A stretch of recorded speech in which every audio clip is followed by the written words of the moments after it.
Hello there, how are you? I hope you are doing well. Today's video is going to be an in-depth review of the Jeffree Star Cosmetics Alien palette, and I know I'm probably the last person on earth to review this damn thing, but shipping to Australia takes about 3.5 to 4 weeks from America, so, well, the US, because America's a continent, well, North America, South America, America technically doesn't exist unless you amalgamate the two, but let's not go into technicals here. So, shipping takes a long time, meaning I am the last person on Earth to get this. Unless somebody ordered it from Antarctica, then they're probably the last. Ha! Person in Antarctica, I got it before you. Anyway, let's get straight into this. I have been waiting to review this thing simply because I bought a second one for you. I'm going to be giving this one away. As you can hear, that one's in there, this one's mine, completely untouched. I haven't even opened the palette. I probably should open this to make sure that it isn't broken or something like that. I will get onto that after the video, but yes, this one is up for grabs, and one of you guys, international, can win this. I will announce that on my Instagram, and it's going to be a different kind of giveaway because I want to make humor out of it. Let's get into this review. So the first thing is packaging. The packaging. The unit carton itself is probably my favorite out of all of them because I have 3 of the Jeffree Star palettes. The Blood Sugar one was incredibly boring, but I think that's because the actual palette itself is very unique in its packaging. Where is my Blood Sugar palette? Blah blah blah. The Blood Sugar was the first of his palettes that was a different kind of packaging to other palettes, and I don't know where the other one is. Anyway, as you can see, this one is quite different, and the unit carton that this came in was quite boring. It was just plain white. This one, however, is this, it's got like holographic details, but I'm not sure if that's just printed, and look, I don't know how these unit cartons work, but yeah, it's very fitting to the overall theme of Alien, because I think with Alien and Cosmos and all of that stuff, we tend to think of holographic, whatever you want to call it. I know people will get up me and say it's iridescent, not holographic.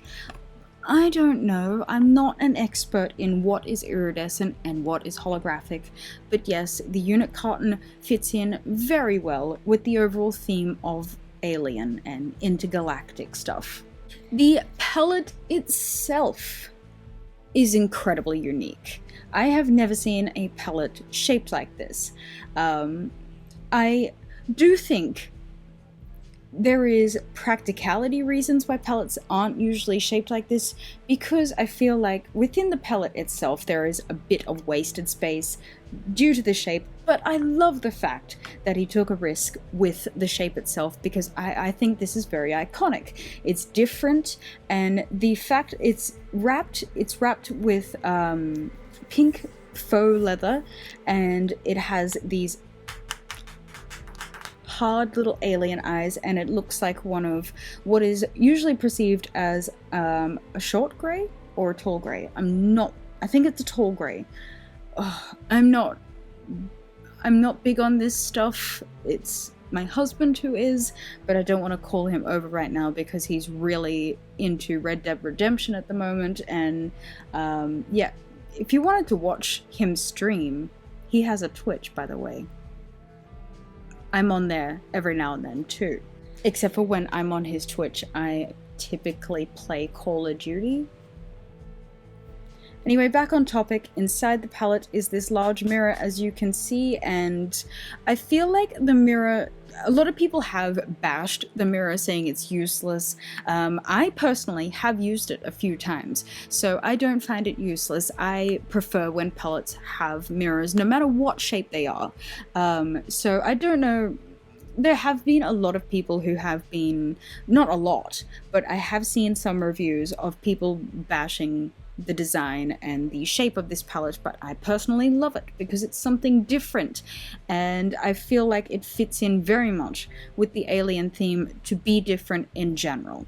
So I really appreciate that, the fact that things were different, and I can understand the gripes people were having with the shape in general, because it doesn't fit into a lot of like palette holders and all of that.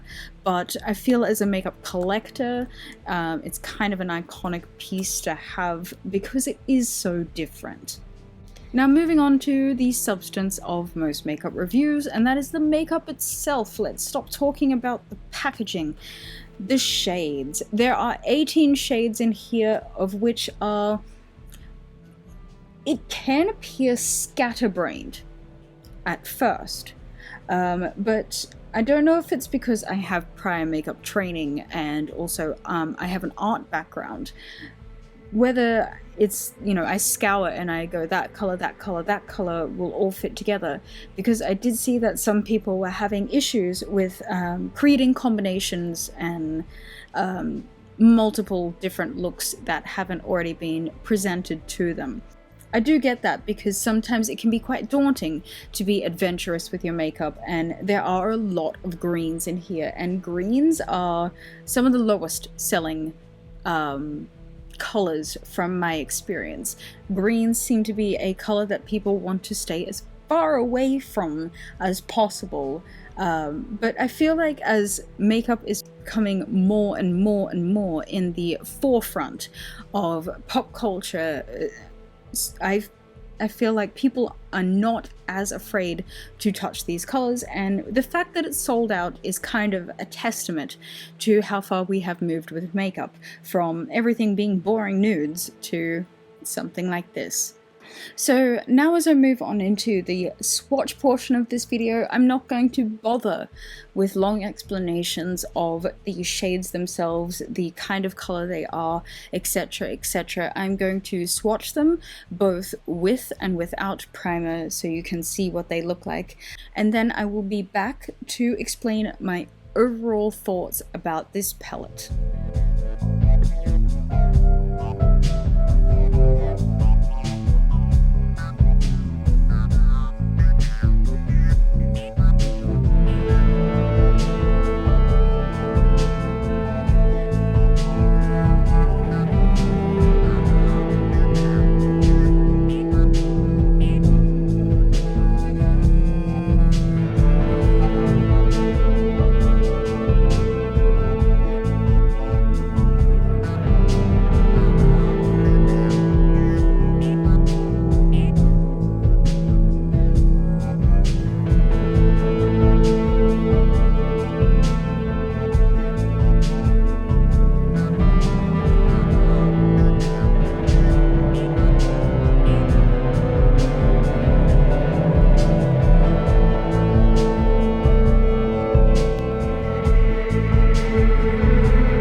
So overall, I adore this palette.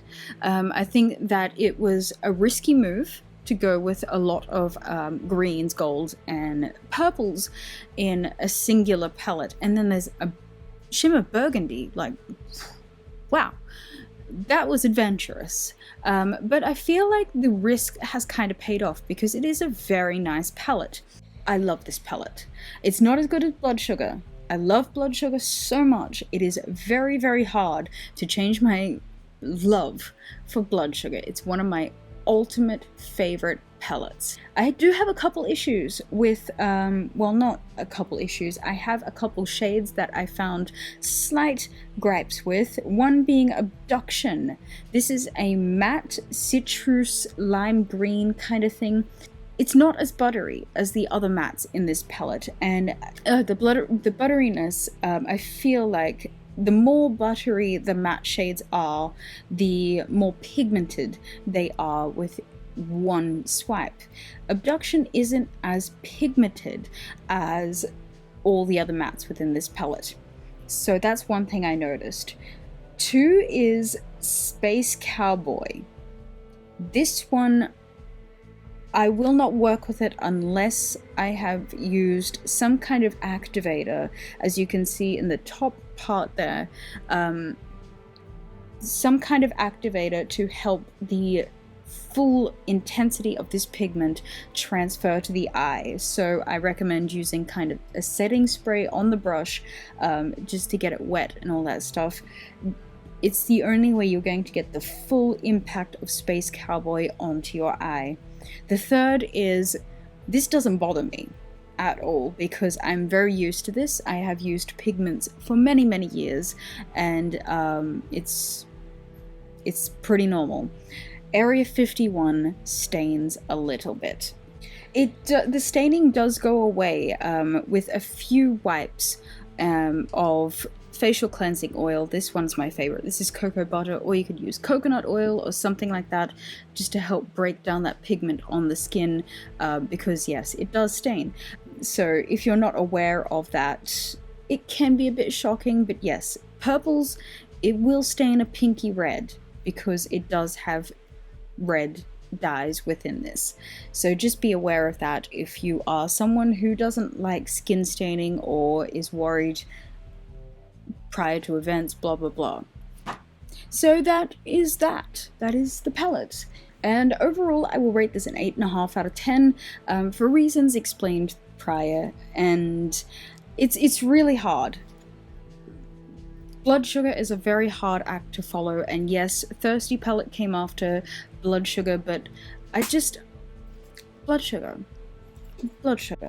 But I do love Alien, and I feel like Alien has more versatility, as it does have quite a few cool, beautiful shades that can be used in neutral looks, and you know, everybody loves their nudes and neutral looks, even myself. But I am a bitch for color. I love color, so I kind of wish there was maybe a little bit more color in this palette, but hey, I do love this palette. And if you want to win this palette, then head over to my Instagram, because I will be posting the giveaway and all of that stuff. So that will end in the new year, not too far into it, because I'm filming this only a few days before Christmas. So this will probably be up after Christmas, maybe? I don't know. Ugh. I'm so unorganized right now. I feel like everything's just imploding. I've got so much work to do, just so much stuff going on. I am so emotionally, physically, and just mentally tired right now. Anyway, I hope you enjoyed this review video, and I hope you found it informative and interesting. Don't forget to subscribe to my channel if you haven't already, because I would love to be here for every single video. Also, that notification bell thing, click it, have it set to every single video so you know when I upload, because I'm trying to upload 3 times a week. I'll get there one day, I promise, I will. Like this video if you liked the review and found it informative. Comment down below if there's something you would like to see on this channel, and if there's any other vegan and cruelty-free makeup products or brands that you would like to see me try out. And I hope you all have an amazing, wonderful, fantabulous day. If this goes up before Christmas, Merry Christmas, Happy Holidays, whatever you celebrate, and hope you all have an absolutely amazing, wonderful, fantabulous day. I love you guys, and I'll see you in the next video.